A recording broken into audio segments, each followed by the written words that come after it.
Hello guys, welcome to our own YouTube channel. आज हमारा एक टॉपिक है, मोस्ट इम्पॉर्टेंट टॉपिक है। इनफैक्ट टॉपिक का नाम है Lagrange equation of second kind for a holonomic system. Second kind, first kind हम कर चुके हैं, या फिर हम इसी को बोलते हैं लैग्रांज इक्वेशन ऑफ मोशन। अगर तुम्हें आता है लैग्रांज इक्वेशन ऑफ मोशन तो तुम्हें फर्स्ट नहीं सेकंड काइंड सॉल्व करनी है उसके लिए, ठीक है। तो लैग्रांज इक्वेशन ऑफ मोशन, इसका आपको पूरा का पूरा ये एक आर्टिकल है, ये आपको सॉल्व करना है। अगर डायरेक्टली ही आता है कि find Lagrange equation of motion या solve Lagrange equation of motion, give an expression या get an expression for Lagrange equation of second kind या लैग्रांज इक्वेशन ऑफ मोशन, तो एक बेसिक सा आइडिया ये है कि तुम्हें ये है लास्ट में निकालनी किसकी वैल्यू है, क्यू आई की वैल्यू निकालनी है। क्यू आई मैं आपको बता चुकी हूँ कि क्यू आई क्या है, जनरलाइज्ड फोर्स। इन पहले जेड आई की हेल्प से निकलेगी, लेकिन वो जेड आई मैं आपको बताऊंगी कि कौन सी वाली ये भी एक फोर्स ही है, बाद में इक्वेट करके इसको इससे रिप्लेस कर देंगे, ठीक है। So let's have a look. Let us consider the motion of an holonomic system of particles in independent coordinate this, ठीक है। तो इंडिपेंडेंट कोऑर्डिनेट्स दे रखे Q1 Q2 up to Qn, n मतलब स्मॉल वाला एन, डिग्री ऑफ फ्रीडम वाला। General equation of dynamics हम पढ़ के आए हैं पीछे, वो ये होती थी कि भाई ये वाली फोर्स, इस वाली फोर्स से वर्चुअल डिस्प्लेसमेंट पे जो वर्क डन होगा वो, और इस वाली फोर्स से जो वर्चुअल डिस्प्लेसमेंट से इनटू करके जो वर्क डन होगा वो। तो ये और ये, इन दोनों का सम क्या है, 0। पहले ये कंसीडर करके चलेंगे। इसका नाम रखा हमने डेल ए। डेल ए जो है वो एलिमेंट्री वर्क डन है इफेक्टिव फोर्स की वजह से, वो इफेक्टिव फोर्स है एफ के, ठीक है। जब वर्चुअल डिस्प्लेसमेंट थी तो डेल आर के को जब हम नॉर्मल अपने इंडिपेंडेंट कोऑर्डिनेट्स में काम हो रहा है तो इंडिपेंडेंट कोऑर्डिनेट जनरलाइज्ड कोऑर्डिनेट में कन्वर्ट करेंगे। तो अगर हम इसको जनरलाइज्ड कोऑर्डिनेट में लेके जाएंगे डेल आर के से डेल क्यू आई, तो फोर्स भी जनरलाइज्ड फोर्स में कन्वर्ट हो जाएगी। जब जनरलाइज्ड फोर्स कौन सी होगी, क्यू आई, तो Q I is del Q I आई। ये हम पहले कर चुके हैं, ठीक है। कैसे आता था ये सारा कराने की ज़रूरत नहीं है। देखना हो तो जनरलाइज्ड फोर्स जहाँ मैंने इससे पहले वाली वीडियो में एक्सप्लेन किया लास्ट में, वही है सारा कि क्यू आई की वैल्यू क्या होती थी। क्यू आई की वैल्यू होती थी समीशन के from 1 to capital N F K del R K by del Q I, ठीक है। ये हुआ करती थी, ये हम सारा का सारा पढ़ चुके हैं, लास्ट एक वीडियो जो थी उसमें कराया था। अब ये वाला कंसीडर करते हैं। इस वाले में फोर्स कौन सी है, कौन सी फोर्स के लिए वर्क डन निकाला हुआ है, माइनस एम के ओमेगा के। इस फोर्स के लिए जो वर्चुअल डिस्प्लेसमेंट पे लगेगी तो ये वर्क डन है, ठीक है। तो इसका नाम ले दिया, इस वर्क डन का नाम ले लिया हमने डेल बी, ठीक है। तो ये डेल ए है, ये डेल बी है, इसका और इसका सम ही 0 है। यही तो जनरल इक्वेशन ऑफ डायनेमिक्स है। तो हम ये कह सकते हैं यहाँ से del A plus del B is equals to 0, ये है एक तरह से, ठीक है। जैसे हमने इसको चेंज किया था Q I del Q I में कि जनरलाइज्ड फोर्स या जनरलाइज्ड कोऑर्डिनेट्स में, इसको भी चेंज करेंगे, ठीक है। कैसे देखते हैं, ये सेम है। अगर हम इसको पूरे को कंप्लीट को तो चेंज कर नहीं सकते, क्योंकि इसको जनरलाइज्ड फोर्स कैसे बनाएंगे, ये जो इफेक्टिव फोर्स है, ठीक है। तो क्या करते हैं, वर्चुअल डिस्प्लेसमेंट की वैल्यू पुट कर लेते हैं। वर्चुअल डिस्प्लेसमेंट का जो फॉर्मूला होता था वो वैल्यू पुट कर ली, ठीक है, क्योंकि आर के वेक्टर टी और क्यू आई के फॉर्म में ही तो है उसके फंक्शन में, ठीक है। तो इसमें से वो जो जनरलाइज्ड कोऑर्डिनेट्स आए उनको अलग लिखा, और बाकी जितना बचा है वो सारा क्या है, जेड आई, ठीक है, इस माइनस के साथ ही है। तो उसका सारा का सारा क्या है, वो कंप्लीट वो है जेड आई, ठीक है। ये है जनरलाइज्ड कोऑर्डिनेट, जैसे इसमें किया था हमने, इसको छोड़ के इसको डायरेक्टली जनरलाइज्ड फोर्स बना लिया था, इसमें बन नहीं रहा था। तो जो जनरलाइज्ड फोर्स कोऑर्डिनेट्स बचे, इनके अलावा जो बचा है वो सारा कहलाएगा जेड आई, ठीक है। वेट,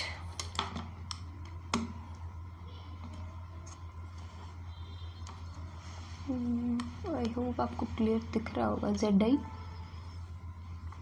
तो जेड आई क्या है, वो जो हमने लास्ट में लिखा था वो है बिल्कुल सेम, ठीक है। कि समेशन के फ्रॉम 1 to n m के ओमेगा के minus dot del R K by Q I. M के जो है वो यहाँ से उठा के हमने सारा का सारा क्या किया, वो बाहर ले दिया।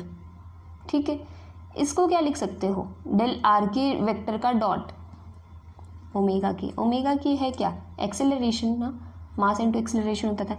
एक्सेलरेशन क्या होता है, वेलोसिटी का टाइम के रिस्पेक्ट में डेरिवेटिव, तो D by D T of velocity लिख सकते हैं हम, ये del R K by del Q I. इससे ये स्टेप है पूरी इक्वेशन का या पूरे आर्टिकल का, पूरे प्रूफ का मेन पॉइंट ये है। ये तुम्हें फाइंड आउट करना आ गया ना तो काम हो जाएगा। ये एज इट इज़ नहीं आएगा, क्या करो, नीचे से ऊपर सॉल्व करके देखो। ये मैंने क्यों लिखा हुआ, इसको देखो, इस पर प्रोडक्ट रूल लगाओ। एम के तो बाहर चला गया, ठीक है, इस पर तो लगेगा नहीं प्रोडक्ट रूल, इन पे लगाओ। दो टर्म्स है, D by D T of, देखो एम के एज इट इज़, पहले क्या करते, फर्स्ट का डेरिवेटिव, एम के अगर ये एज इट इज़ है, फर्स्ट का derivative D by D T of R K vector का dot, second as it is del R K by del Q I, ठीक है, प्लस अब की बार सेकेंड का derivative first as it is, ये एज इट इज़, और D by D T of सारा का सारा ये। लेकिन जो पहले वाली टर्म आई थी वही हमारा क्वेश्चन था, यही हमें चाहिए था। अगर हम इस चीज़ को माइनस और कर दें सेम, तो वो कैंसिल हो जाएगी, यही आ जाएगा और यही चाहिए। तो इसको हम क्या लिख सकते हैं, इसका प्रोडक्ट रूल का डेरिवेटिव, जो प्रोडक्ट रूल लगा था इसका डेरिवेटिव, माइनस ये जो नीचे वाला आएगा ना उसको माइनस कर दो। ये दोनों का डेरिवेटिव है और ये सेकंड वाले को डेरिवेट कर रखा फर्स्ट वाला एज इट इज़, वो वाला पार्ट है। जब तुम अगर नहीं पता चल रहा हो, इसको सॉल्व कर लो प्रोडक्ट रूल से, ये एज इट इज़ है। जो सेकंड वाली टर्म होगी ना वो कैंसिल हो जाएगी इससे, वो एक टर्म बचेगी, वो यही है, ठीक है। तो इसीलिए ये दोनों इक्वेशन इक्वल हैं, इसकी जगह पे हम ये इक्वेशन पुट कर सकते हैं, ठीक है। अब देखो डेल आर के क्या होता है, हमें पता है डेल आर के का डॉट ये होता है del R K by del Q I का dot plus del R K by del T. अब क्या है, आर के वेक्टर को del R K by del Q I लिखो या del R K dot by del Q I dot, दोनों equal ही होंगे, ठीक है। अगर उसको क्यू आई के रिस्पेक्ट में कर रहे हो तो डॉट वाले को क्यू आई डॉट के रिस्पेक्ट में डिफरेंट मतलब पार्शियल डेरिवेटिव कर लो, तो वो दोनों इक्वल ही आएंगे। Del R K by del Q I, इसको इन्होंने डिफ्रेंशिएट कर रखा है, दो बार कह लो या कुछ भी, इससे तुम्हें डायरेक्टली भी समझ आ जाएगा। तो ये क्या है, ये चीज़ क्या है, del R K by del Q I. Dot का मतलब क्या होता है, टी के रिस्पेक्ट में डिफ्रेंशिएशन, तो ये वही है, ठीक है। आर के वेक्टर का क्यू आई और डॉट लगा हुआ है तो टी के रिस्पेक्ट में उसका, ठीक है। अब चलते हैं जेड आई पे, जो हमें Z I as it is छोड़ दिया था ना, ये स्टार इक्वेशन मान लो। तो इस जेड आई पे आते हैं। जेड आई इक्वेशन ये आ गई थी, ये प्रोडक्ट टूल वाला जो टर्म थी तो वही आ गई थी, ये है जेड आई, ये एज इट इज आ गई है हमारे पास, एम के आर के वेक्टर का डॉट और ये सारा का सारा। अब क्या है, इसको हम टी की फॉर्म में, टी तुमने पढ़ा था काइनेटिक एनर्जी, होता क्या था हाफ एम वी स्क्वायर, जो तुम पढ़ते आए हो हाफ, लेकिन एम के पार्टिकल्स का इसलिए के चल रहा है और ओमेगा भी के चल रहा है क्योंकि के पार्टिकल्स के फ्रॉम 1 to n, तो हाफ एम वी स्क्वायर या हाफ एम के ओमेगा के square.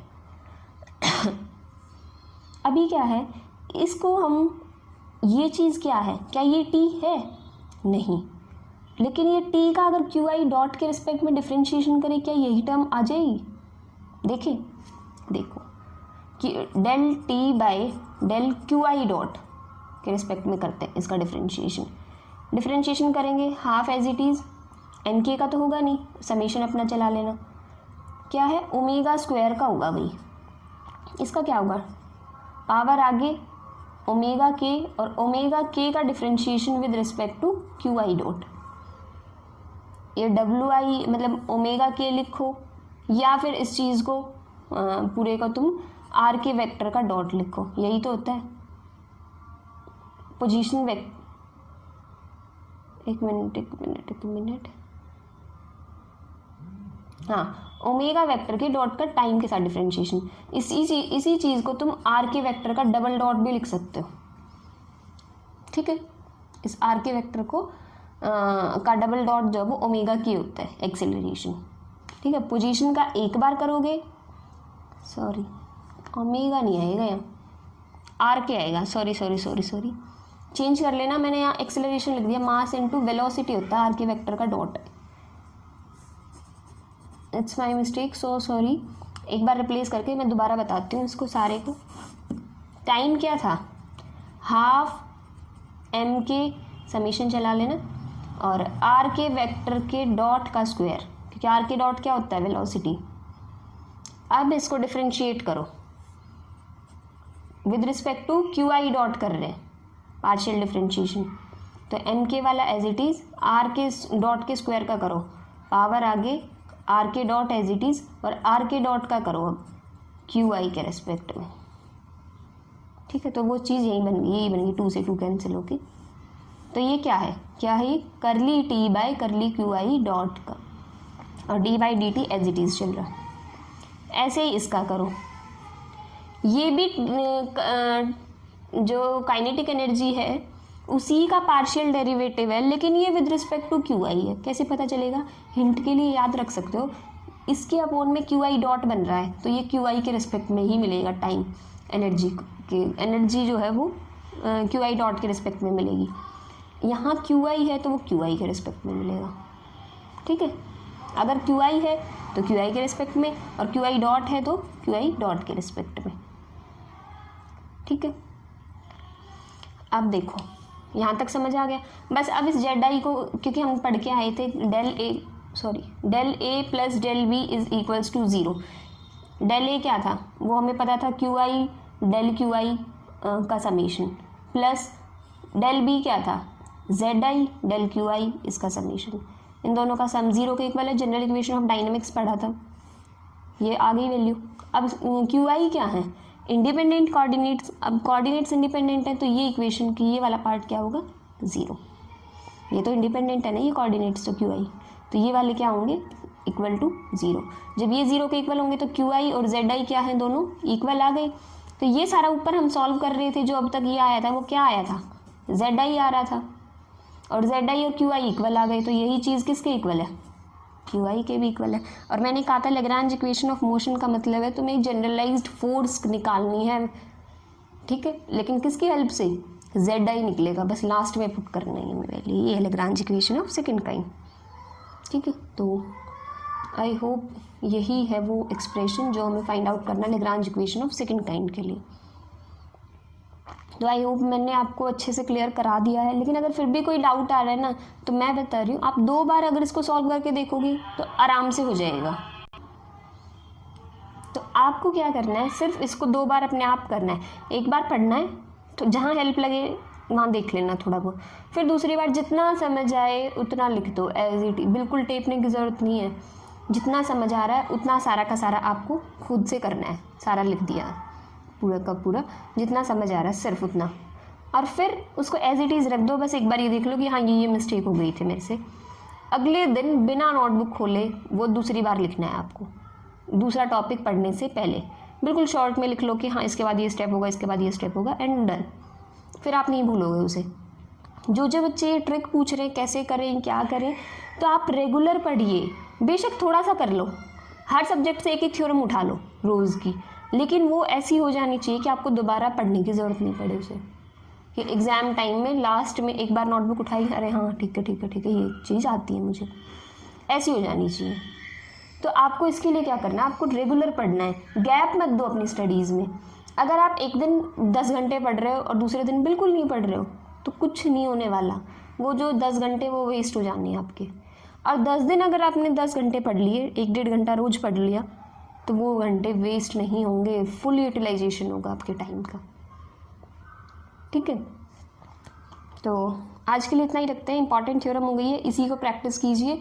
Next theorem next time करेंगे। जो बच्चे दूसरा सब्जेक्ट शुरू कराने के लिए बोल रहे हैं, मैं जल्दी ही शुरू करूँगी, थोड़ा टाइम मैनेज नहीं हो रहा है, तो आज के लिए बस इतना ही. Thank you guys for watching my video. If you like it please like, share and subscribe my channel. If you have any doubt, any query, you can message me on Instagram or ask your question in the comment section also, or I'll share my UPI ID and Instagram ID in the description box. So thank you.